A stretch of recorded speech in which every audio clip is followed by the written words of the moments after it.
Alors, aujourd'hui, j'ai amené plusieurs livres en avant, en fait 2 livres et un téléphone. Premièrement, j'ai apporté ma Bible. En passant, qui a sa Bible le matin? Ah, quand même beaucoup. Aussi, j'ai apporté mon téléphone pour ne pas offenser ceux qui utilisent un téléphone. Mais en réalité, c'est surtout pour le temps que je vais l'utiliser, à cause que je ne veux pas que vous vous endormiez. Et ce matin aussi, j'ai apporté un autre livre. Et je ne sais pas si certains d'entre vous l'ont déjà lu. C'est un livre qui est seulement en anglais. Et ce matin, je veux commencer par vous partager une partie de ce livre-là. Alors, ce livre-là, c'est l'histoire de plusieurs missionnaires qui sont allés en Nouvelle-Guinée. Ça, c'est dans les années 60-70. Un de ces missionnaires-là, il s'appelait Stanley Dell. Donc, c'est un missionnaire qui s'appelait Stanley Dell.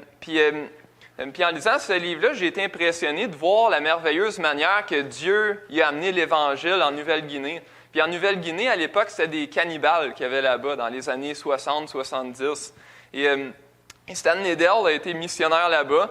Et beaucoup de personnes y ont accepté Jésus comme leur sauveur, puis leur vie a été transformée. Puis beaucoup de personnes ont arrêté d'être cannibales, et maintenant, ils servaient Jésus, puis ils allaient partager l'Évangile à d'autres tribus. Mais à un moment donné, Stanley Dell et un autre missionnaire qui s'appelait Phil Master, ils sont partis dans la jungle, puis il fallait qu'ils se rendent à un village. Puis ils marchaient avec quelques autres personnes qui étaient aussi avec eux autres. Et ils marchaient dans la jungle, et tout à coup, ils se sont rendus compte qu'il y avait des guerriers qui les suivaient derrière. Alors, ils se sont rendus compte de ça. Et pendant plusieurs heures, les guerriers les suivaient. Et ils attendaient juste le moment favorable pour lancer une attaque contre les missionnaires, contre Stanley Dell, puis Phil Master, puis les autres. Et à un moment donné, les missionnaires sont arrivés devant un pont fait en corde qui traversait une rivière. Alors finalement, ils ont pris le pont en corde, ils ont traversé la rivière. Et quelqu'un dans l'équipe des missionnaires a dit « Hey, on pourrait couper la corde, on pourrait couper le pont, comme ça les cannibales ne pourront pas nous rejoindre. » Mais là, Stanley Dell, il a dit « On est mieux de ne pas faire ça, parce que si on fait ça, on va probablement perdre toute opportunité pour leur partager l'Évangile. Ils vont être en colère après ça. Puis dans le futur, on ne pourra plus jamais leur parler de l'Évangile. » Alors finalement, ils n'ont pas coupé le pont. Et environ quelques temps après, les guerriers ils ont finalement attaqué les missionnaires. Et en voyant l'attaque, Stanley Dell s'est finalement avancé devant les missionnaires, ou plutôt devant les guerriers. Puis avec amour, il voulait que ces guerriers-là ils soient sauvés un jour. Puis il s'est avancé devant eux autres. Puis c'est à ce moment-là que les guerriers se sont mis à leur lancer des flèches. Puis Stanley Dell, il a reçu 60 flèches avant de mourir. Puis chaque flèche qu'il recevait, il l'enlevait, il la brisait, puis il la mettait par terre. Puis il continuait à faire face à ses meurtriers. Il continuait à faire face à eux autres avec amour. Puis avec un désir, un jour, de les voir sauvés. Puis finalement, Stanley Dell, il est finalement mort. Puis maintenant, il est avec Jésus. Il est encore mieux que nous autres, en réalité. Phil Master s'est aussi avancé. Il a aussi reçu une 60aine de flèches sur lui. Puis la même chose, lui aussi voulait que ces gens-là soient sauvés. Mais en considérant cette histoire-là ce matin, j'aimerais ça qu'on se demande une question. Est-ce que c'est quelque chose qui peut nous arriver à nous autres, de nous demander la question que nous autres, on n'est pas à la semelle de ces missionnaires-là. Nous autres, on n'a pas le même courage qu'eux autres avaient. Puis on peut se demander cette question-là. On peut se demander aussi la question, qu'est-ce que ces hommes-là y avaient de plus que nous autres on n'a pas?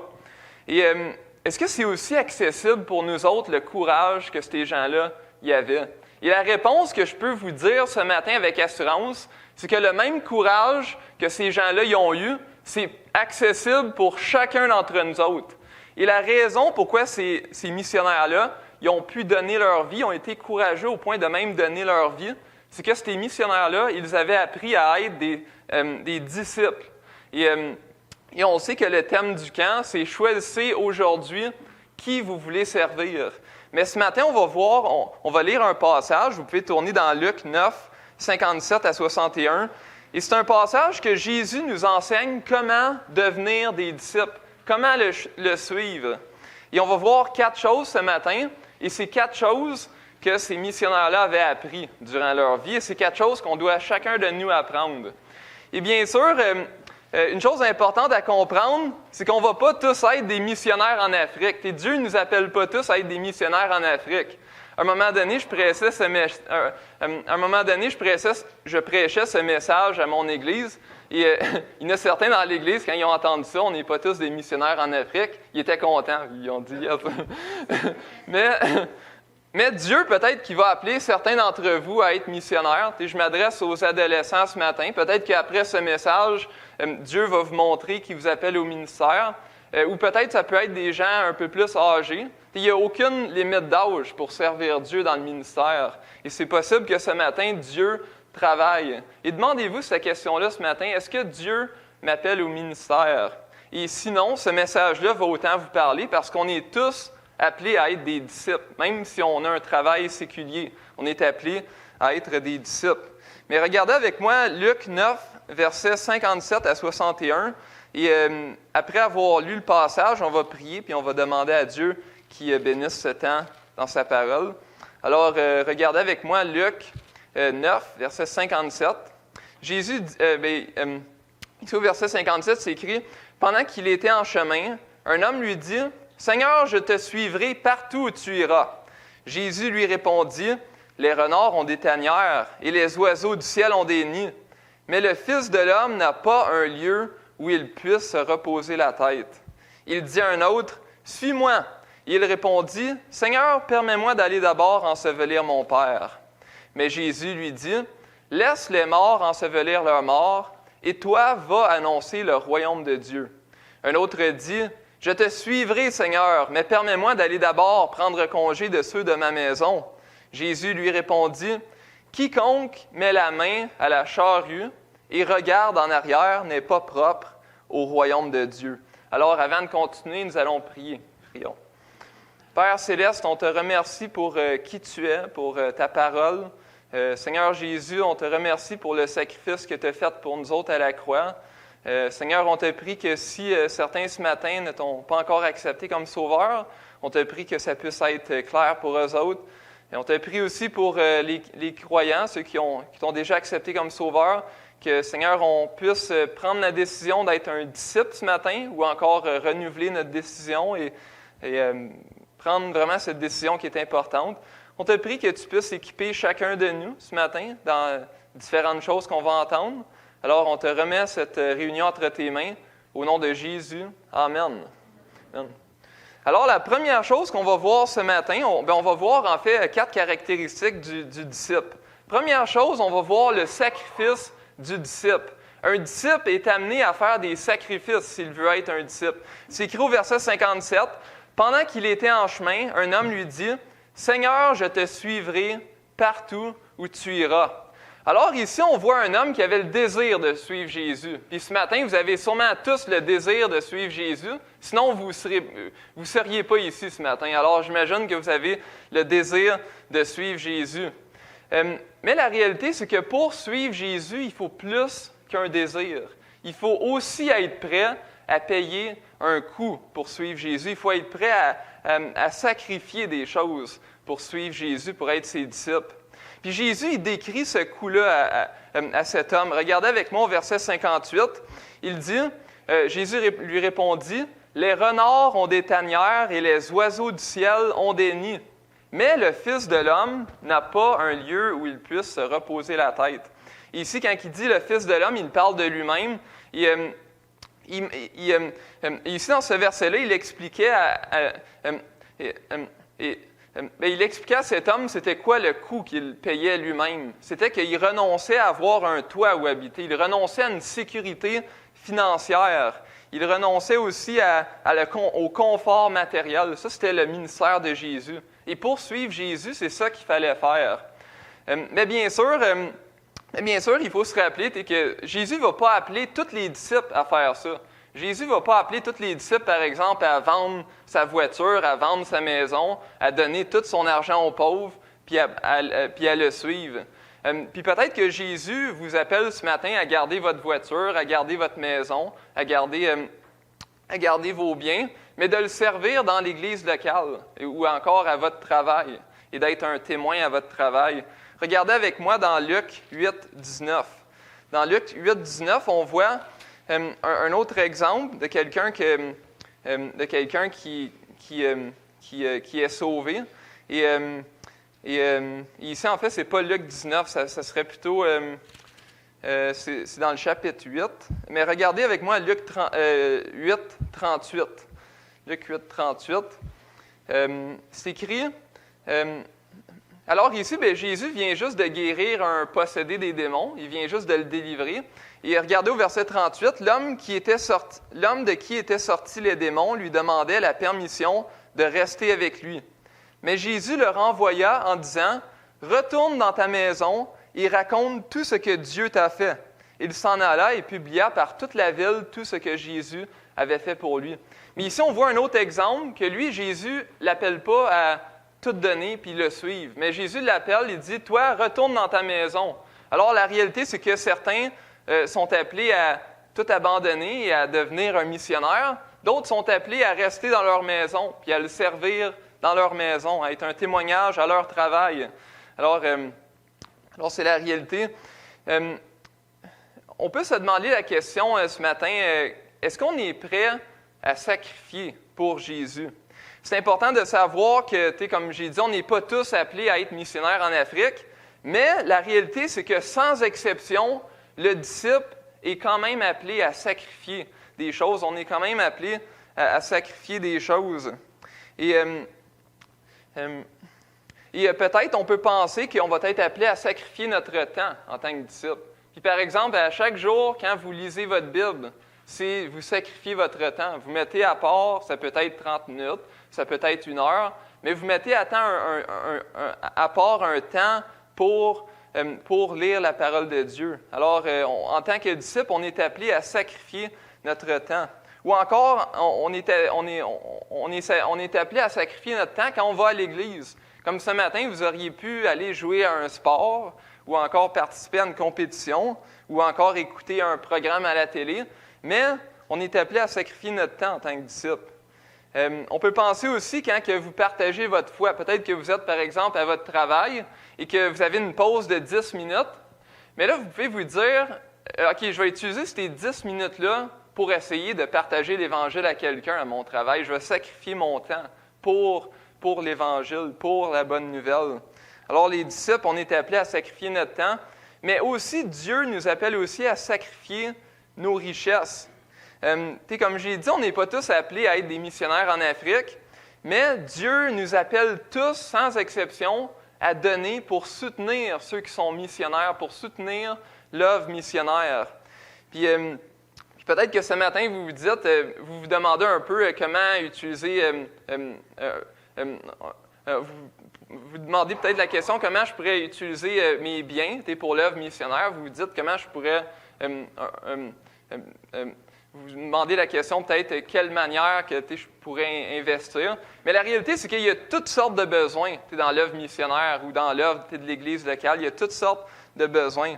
Puis je peux vous raconter une histoire qui m'est arrivée il y a à peu près 1 mois. J'ai reçu un courriel d'une famille missionnaire qui sont présentement au Tchad. Puis la famille missionnaire, elle demandait des fonds. Et la raison pourquoi elle demandait des fonds, c'était qu'il y avait un bébé, que sa mère était morte. Et à cause de ça, le bébé avait besoin de lait. Et c'était une situation très urgente. Alors, ils demandaient des fonds pour aider. Et finalement, c'était les missionnaires qui étaient obligés de prendre le bébé et de l'adopter parce qu'il n'y avait personne qui pouvait vraiment s'occuper du bébé.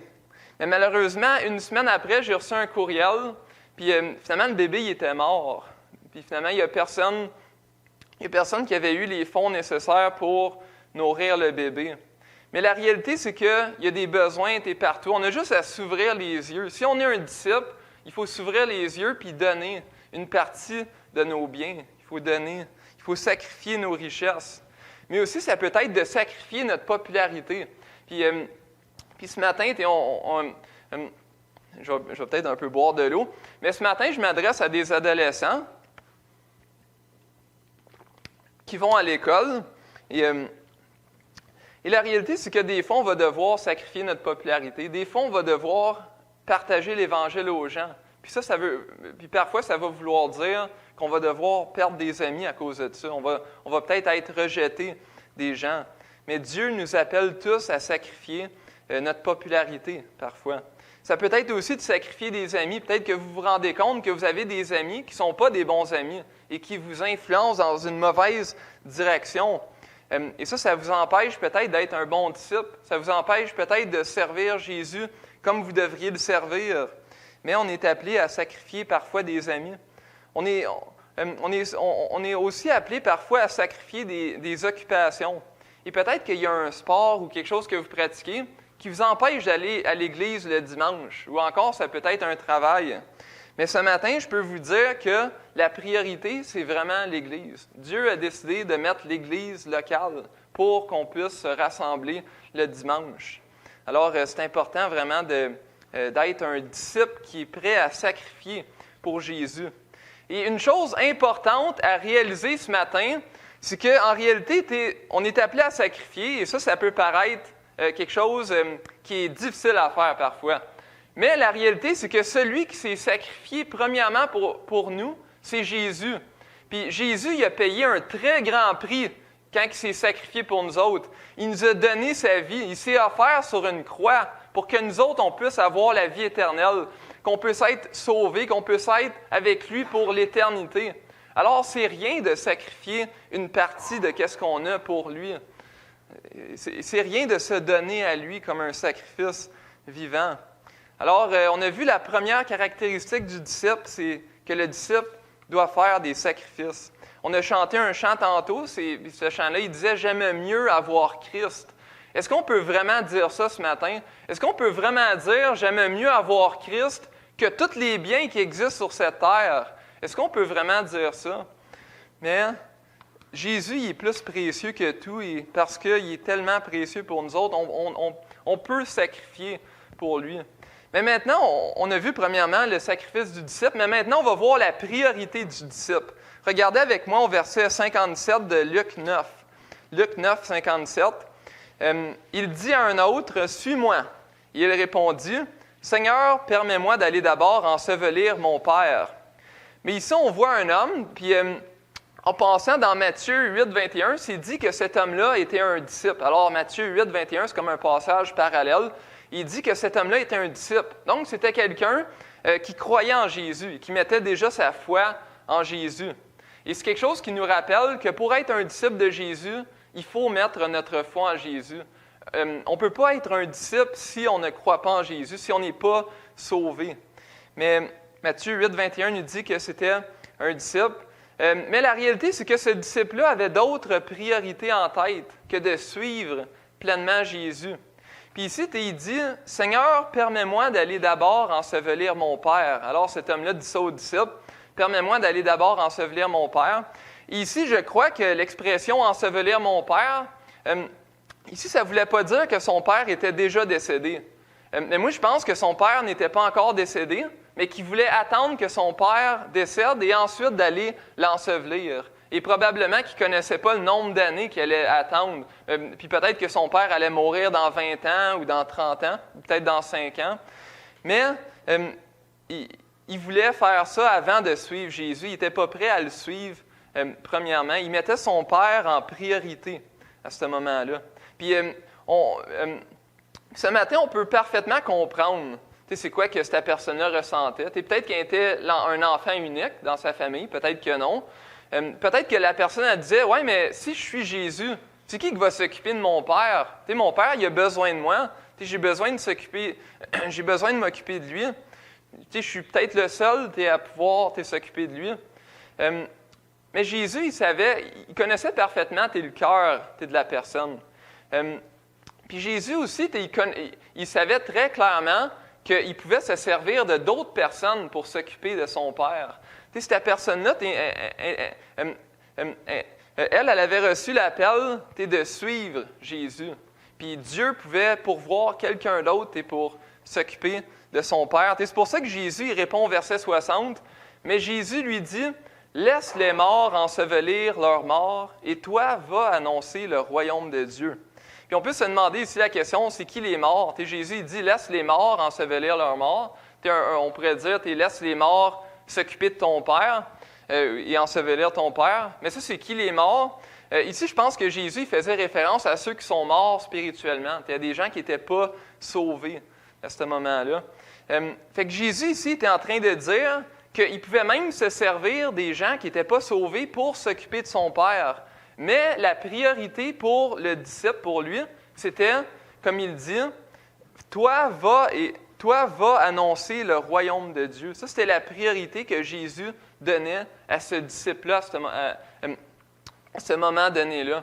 Et bien sûr, c'est important de comprendre que ça, c'est une situation qu'on voit, mais Dieu pourrait aussi demander à quelqu'un, pourrait aussi demander à un de ses disciples, « Toi, va t'occuper de ton Père. » Fait que c'est un peu différent, les situations. Mais à ce moment-là, Jésus appelait cet homme à le suivre. Il l'appelait au ministère. Alors, c'est important de comprendre ici qu'il y a plusieurs situations différentes. Puis, bien sûr, ici, ce n'était pas un encouragement à déshonorer ses parents, parce que Jésus avait même demandé d'honorer ses parents. Il avait dit ça aux pharisiens à un moment donné, parce qu'il voyait que les pharisiens n'honoraient pas leurs parents. Mais alors, il voulait que les gens honorent leurs parents. Puis, mais ici, c'était plutôt un encouragement que Jésus donnait pour le mettre en première place. C'était pour le mettre en première place, même avant sa propre famille. Puis ce matin, je peux vous raconter une histoire. J'ai un de mes amis qui s'appelle Matt, le même nom que moi, mais en anglais. Puis Matt, lui, au début, il travaillait pour une compagnie de construction, mais c'est son père qui était le patron de la compagnie de construction. Et à un moment donné, Dieu il a appelé Matt à aller au ministère, à devenir pasteur. Puis c'était vraiment clair pour Matt que Dieu l'appelait à faire ça. Mais là, Matt, il disait, « Ah ben là, je peux pas abandonner mon père, parce que mon père, il a besoin de moi, dans sa compagnie de construction, je peux pas vraiment l'abandonner. » Mais finalement, Matt a obéi à l'appel du Seigneur, il a été comme pasteur, puis Dieu, il a vraiment pourvu abondamment pour son père, il a pourvu d'autres employés, puis maintenant, la compagnie, elle marche très bien. Puis en passant, certains des camarades de classe que j'ai au collège biblique, ils travaillent pour la compagnie, puis ils m'ont tous raconté, « Hey, on a des opportunités pour partager l'Évangile aux employés qui ne sont pas sauvés là-bas. » Donc Dieu s'est servi de ça pour son royaume. Puis Matt, aujourd'hui, il est un pasteur dans la ville de Fredericton. En fait, ça fait 1 année ou 2 années, je pense. Et Dieu peut se servir de lui. Mais la réalité, c'est que le disciple, il y a une priorité. Puis quand Dieu nous appelle à faire quelque chose, il faut vraiment mettre Jésus en priorité. Puis peut-être que ce matin, Dieu vous appelle à faire quelque chose. Peut-être que Dieu vous a montré quelque chose dans cette semaine de camp qu'il veut que vous fassiez. Mais c'est important vraiment de répondre oui à Dieu, de mettre Dieu en priorité dans vos vies. Puis pour nous, les disciples, le royaume de Christ, c'est toujours la priorité. C'est écrit dans Luc 14, 26 à 27. « Si quelqu'un vient à moi sans me préférer à son père, à sa mère, à sa femme, à ses enfants, à ses frères et à ses sœurs, et même à sa propre vie, il ne peut être mon disciple. Et quiconque ne porte pas sa croix et ne me suit pas, ne peut être mon disciple. » Alors ici, on est appelé à mettre Jésus vraiment en avant de tout ce qui existe. Et ici, on a une liste de choses. Avant son père, avant sa mère, avant sa femme, avant ses enfants, avant ses frères. Puis peut-être que ça, ses frères, vous trouvez ça moins difficile de mettre Jésus avant vos frères. mais ici, ça dit même à sa propre vie. On est appelé à mettre Jésus même avant notre propre vie. Le considérer comme la personne la plus importante pour nous. Puis, comme je vous le répète, Dieu ne va pas tout vous appeler comme missionnaire, mais Dieu nous appelle tous à le mettre en première place. Puis, je peux vous raconter un témoignage personnel. Lorsque Dieu m'a appelé à aller au collège biblique, il y a 3 ans de ça, au moment que je partais, j'avais une inquiétude. J'avais un de mes oncles, c'était moi qui allais faire son épicerie à chaque semaine. Puis, dans la famille, j'étais probablement un des seuls qui pouvait vraiment m'occuper de lui. Mais en partant au collège biblique, j'avais l'inquiétude, qui va s'occuper de mon oncle quand je vais être parti? Puis même mon oncle, au moment que je suis parti, m'a dit « Hey, tu devrais pas partir au collège biblique, j'ai besoin de toi, tu es ici. » Mais moi, c'était vraiment clair, à l'intérieur de moi, que Dieu m'appelait au collège. J'avais prié pendant 2 semaines, tu es là-dessus, puis Dieu me l'avait montré. Mais c'est spécial de voir la manière que Dieu il a pourvu pour mon oncle. Mon oncle, en passant, il est décédé, ça fait 1 mois, mais dans tous les 3 ans que j'ai été parti, Dieu il a toujours pourvu. Puis même une chose qui est spéciale, c'est que des fois, je revenais du Nouveau-Brunswick. Ça, c'est arrivé 2 fois. Ça, c'est où qu'il y a le collège que je vais, au Nouveau-Brunswick. Je revenais, et là, mon oncle m'appelait pour une demande qui était urgente. Il m'appelait, mais quand j'étais de retour du Nouveau-Brunswick, juste au bon moment. Ça, c'est arrivé 2 fois. Comme ça. Fait que Dieu il a tout coordonné, bien. Puis d'autres personnes se sont occupées de mon oncle. Finalement, mon oncle, il faisait livrer sa nourriture. On a découvert qu'on peut livrer de la nourriture. Peut-être que certains, vous avez découvert ça pendant la pandémie, ou encore quand vous avez fait de la quarantaine. Mais Dieu, il a vraiment pourvu parfaitement. Des fois, Dieu, il va nous appeler à faire un pas de foi, à le mettre en première place. Puis il va vous appeler à lui faire confiance pour le reste. Des fois, vous n'allez pas toujours comprendre la manière qui va s'occuper du reste, mais Dieu peut le faire parfaitement, puis Dieu il est fidèle pour le faire. Mais maintenant, on va voir la 3e chose que Jésus nous enseigne, c'est la vision du disciple. Le disciple, il doit avoir une vision spéciale qui est différente de la vision du monde. Et regardez avec moi le verset 61. C'est écrit au chapitre 9 de Luc, verset 61. « Un autre dit, « Je te suivrai, Seigneur, mais permets-moi d'aller d'abord prendre congé de ceux de ma maison. » Alors ici, on voit une autre personne qui veut prendre congé de sa famille avant de suivre Jésus. Et peut-être on n'est pas habitué avec l'expression « prendre congé », mais prendre congé, ça veut simplement dire de dire au revoir, de dire au revoir à votre famille. Comme par exemple, vous autres, vous avez sûrement dit au revoir à votre famille avant de partir au camp. Je l'espère, en fait. Mais ici, cette personne-là voulait prendre congé de sa famille. Puis bien sûr, c'était pas mal de prendre congé de sa famille, de dire au revoir. Mais Jésus, il connaissait parfaitement le cœur de cette personne, plus que nous autres, on le connaît. Et Jésus, il savait en réalité que cette personne-là, elle n'était pas prête à quitter Jésus à 100%. Elle avait toujours un regard en arrière vers sa famille. Puis dans cette situation-là, Jésus l'appelait à le suivre, puis à laisser ces choses derrière et à suivre Jésus pleinement. Mais cette personne-là n'était pas prête à le faire pleinement. C'est pour ça que Jésus il répond au verset 62.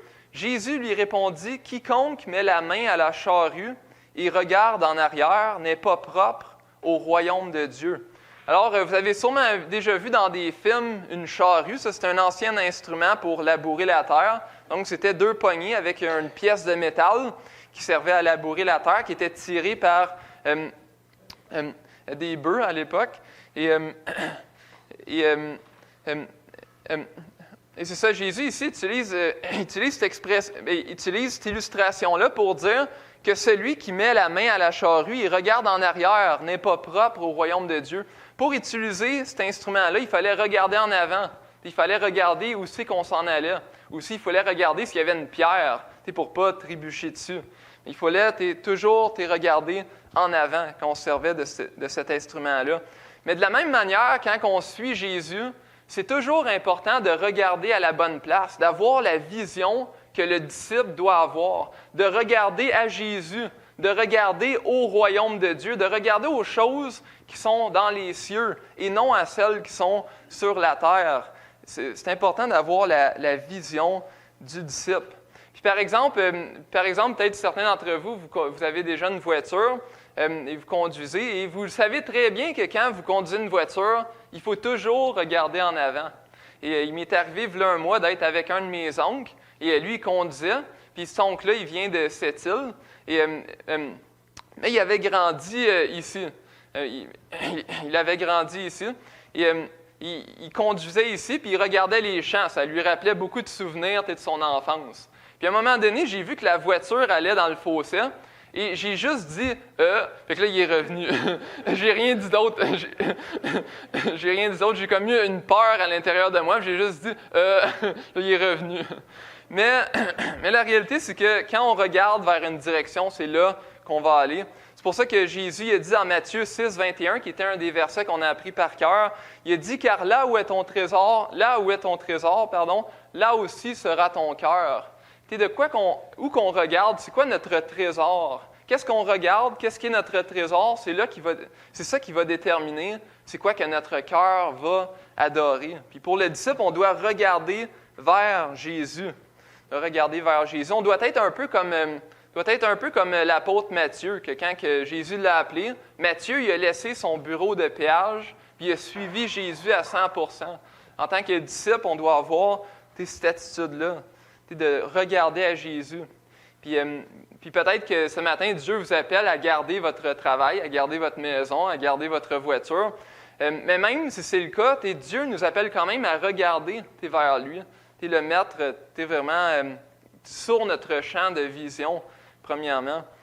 C'est écrit dans Hébreux 12, 2, « Ayant les regards sur Jésus, qui suscite la foi et l'amène à la perfection. » Que nos regards soient sur Jésus et que nos regards aussi ne soient pas juste sur les choses d'ici-bas sur terre, mais sur les choses célestes qui nous attendent un jour.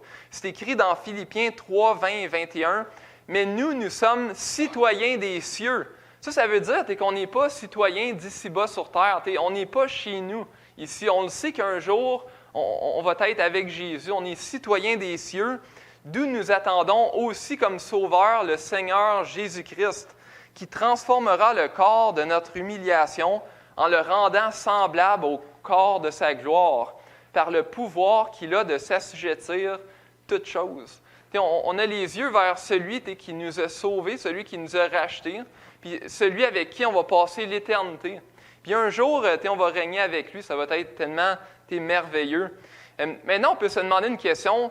Comment, en pratique, comment avoir les yeux sur Jésus? Jésus, on ne le voit pas physiquement. Alors, comment est-ce qu'on peut mettre les yeux sur Jésus? Et la réponse, c'est à chaque fois qu'on lit la parole, c'est là qu'on a les yeux sur Jésus. À chaque fois qu'on lit qui Jésus est, c'est comme si Jésus il serait présent avec nous autres. Puis le Saint-Esprit, il prend sa parole, puis il travaille à l'intérieur de nous, puis il nous révèle c'était qui Jésus, c'est quoi que Jésus a fait pour nous autres. Puis c'est pour ça que c'est tellement important d'avoir un culte personnel. À chaque jour, il faut lire sa parole. C'est vraiment une priorité pour le disciple de faire ça. À chaque jour, sans exception. C'est important aussi de prier, de parler avec Dieu. Pour le disciple, on a une vision, la vision du disciple. Mais maintenant, on va voir quatrièmement, la dernière chose, c'est l'empressement du disciple. Et regardez avec moi au verset, on va relire verset 59 et on va sauter au verset 61. C'est deux versets qu'on a déjà lus, mais on va un peu revenir en arrière et je veux vous faire remarquer quelque chose. Et vous allez voir dans ces deux versets-là, il y a 5 mots qui sont exactement identiques, qui se retrouvent dans les deux versets. Et je vous donne le défi de trouver c'est quoi les 5 mots. Alors, on va lire verset 59. Il dit à un autre, « Suis-moi. » Il répondit, « Seigneur, permets-moi d'aller d'abord ensevelir mon Père. » Regardez ensuite avec moi au verset 61. Un autre dit, « Je te suivrai, Seigneur, mais permets-moi d'aller d'abord prendre congé de ceux de ma maison. » Alors, c'était quoi les 5 mots? Oui? Comment? Ouais? Ouais? Ouais, c'est ça. C'est « Permets-moi d'aller d'abord. » Les deux, ils ont dit ça.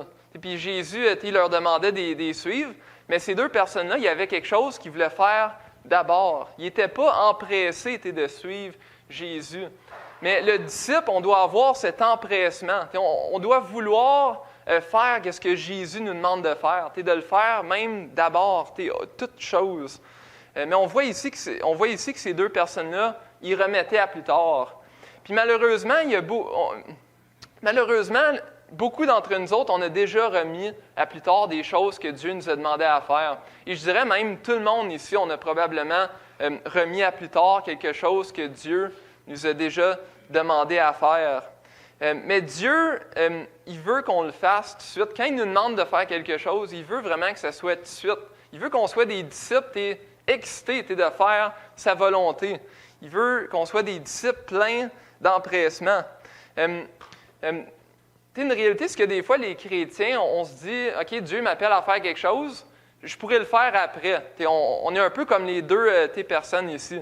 On va le faire après. Puis on espère que peut-être Dieu va nous donner une autre opportunité pour le faire. Puis c'est quelque chose, c'est probablement quelque chose qui vous est déjà arrivé, que vous étiez à votre travail ou à l'école, et que là, Dieu vous avait donné une bonne opportunité pour partager votre foi à la personne.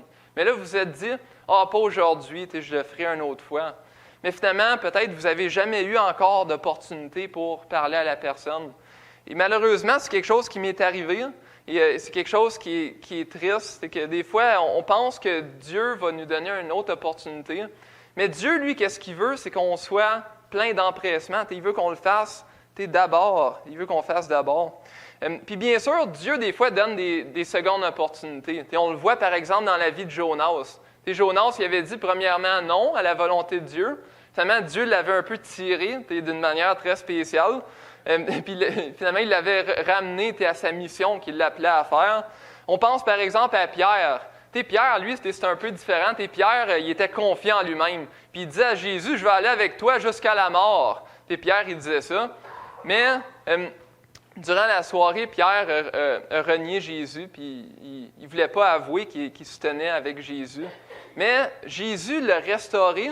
Puis c'est spécial de voir que Pierre, environ un peu moins que 2 mois après qu'il ait renié, Pierre a prêché à plusieurs milliers de personnes, puis je crois que c'est 2000 ou 3000 personnes qui ont été sauvées. Imaginez-vous, tu es en l'espace de 2 mois, Dieu l'avait ramené. Puis par sa grâce, des fois, Dieu, il va nous ramener. Mais d'autres situations dans la Bible nous montrent que Dieu ne nous donne pas toujours une deuxième chance quand il nous demande de faire quelque chose. On peut penser, par exemple, aux Hébreux qui rentraient dans la terre promise. Dieu leur avait dit de marcher par la foi, puis de lui faire confiance, puis d'entrer dans la terre promise. Mais malheureusement, la majorité du peuple avait refusé de rentrer dans la terre promise. Puis à cause de ça, Dieu avait dû envoyer les Hébreux pendant 40 ans dans le désert. Puis toute leur génération est morte dans le désert, puis ils n'ont pas pu rentrer dans la terre promise. Puis même après ça, ils ont voulu y aller quand même. Quand ils ont vu qu'ils étaient condamnés à être 40 ans dans le désert, ils ont dit « OK, dans ce cas-là, on y va. » Mais finalement, Dieu a fermé la porte. Et la réalité, c'est qu'il faut avoir de l'empressement en tant que disciple. Quand Dieu nous appelle à faire quelque chose, et peut-être ce matin, Dieu vous appelle à vous faire baptiser, peut-être que Dieu vous appelle à l'accepter comme sauveur. Et la réalité, c'est que là, vous repartez du camp et vous ne savez pas si vous allez avoir une autre opportunité d'entendre l'Évangile. Peut-être que demain, vous allez retourner, ou peut-être cet après-midi, vous allez retourner, et vous allez mourir dans un accident d'automobile. Et il y a environ une semaine de ça, en fait, peut-être que certains ici, vous connaissez l'autoroute 30. Et sur l'autoroute 30, il y a eu un accident, mais vraiment grave. Et c'est probablement l'accident le plus grave que j'ai déjà vu de mes yeux. Et bien sûr, je n'ai pas vu au moment que l'accident s'est produit, mais j'ai vu la scène le lendemain, puis les autos, ils étaient encore là. J'ai vu un camion, que le devant, il était tout déchiré. J'ai vu des autos qui étaient renversées à l'envers. Puis on a appris qu'il y avait 2 personnes qui sont mortes dans l'accident. Et l'accident s'est produit en raison qu'il y avait des personnes qui conduisaient normalement sur l'autoroute. Et tout à coup, il y avait un camion derrière qui n'a pas eu le temps de freiner à temps. Et finalement, le camion est rentré dans les autos. Mais dites-vous que ça pourrait vous arriver cet après-midi. Dites-vous que vous ne le savez pas si vous allez avoir d'autres opportunités pour accepter Jésus comme votre sauveur. Alors, c'est important de ne pas remettre à plus tard, à être des disciples vraiment qui sont pleins d'empressement. Quand Dieu nous demande de faire quelque chose, nous devons le faire. À un moment donné, Jésus a dit « Suivez-moi et je vous ferai pécheurs d'hommes ». Il a dit ça à certains de ses disciples. Puis c'est écrit, aussitôt, ils laissèrent leurs filets, ils laissèrent les filets et le suivirent. On connaît aussi notre verset thème du camp, choisissez aujourd'hui qui vous voulez servir. Puis Josué a dit, moi et ma maison, nous servirons l'Éternel. Est-ce qu'on a pris cette décision pendant cette semaine du camp? Aujourd'hui, je vais servir Jésus. Aujourd'hui, je vais l'accepter comme mon sauveur. Aujourd'hui, je vais faire ce qu'il va me demander de faire. Et en conclusion, tantôt, j'ai parlé des missionnaires, en particulier Stanley Dell et Phil Master. Et on s'avait demandé la question, qu'est-ce que ces gens-là avaient plus que les autres? Et pourquoi il y avait un tel courage? Mais la réalité, c'est que ces gens-là, ils avaient appris à être des disciples. Et ça, ce matin, c'est accessible à chacun d'entre nous autres. Ce matin, on a vu le sacrifice du disciple. Le disciple est appelé à sacrifier. Premièrement, parce que Jésus, il s'est sacrifié pour nous. Il nous a tellement offert plus. Puis nous autres, on est appelés aussi à lui offrir notre vie. Aussi, on a vu la priorité du disciple. Mettre Jésus en première place. Réaliser que Jésus, c'est la chose ou la personne la plus précieuse qu'on a. Aussi, on a vu la vision du disciple. Où que notre vision est ce matin? Est-ce que notre vision est sur les choses d'ici-bas sur terre? Comme par exemple, est-ce que notre vision est sur l'argent, sur notre carrière plus tard, ou sur encore les jeux vidéo, ou sur des sports? Est-ce que notre vision première est sur Jésus ou sur ces choses-là? Puis bien sûr, c'est toutes des choses qu'on a vues qui sont pas mal. Par exemple, il y en a certains d'entre nous qui pratiquent des sports puis qui aiment beaucoup les sports, mais la question, c'est est-ce qu'on met premièrement les yeux sur Jésus? On a vu finalement l'empressement du disciple.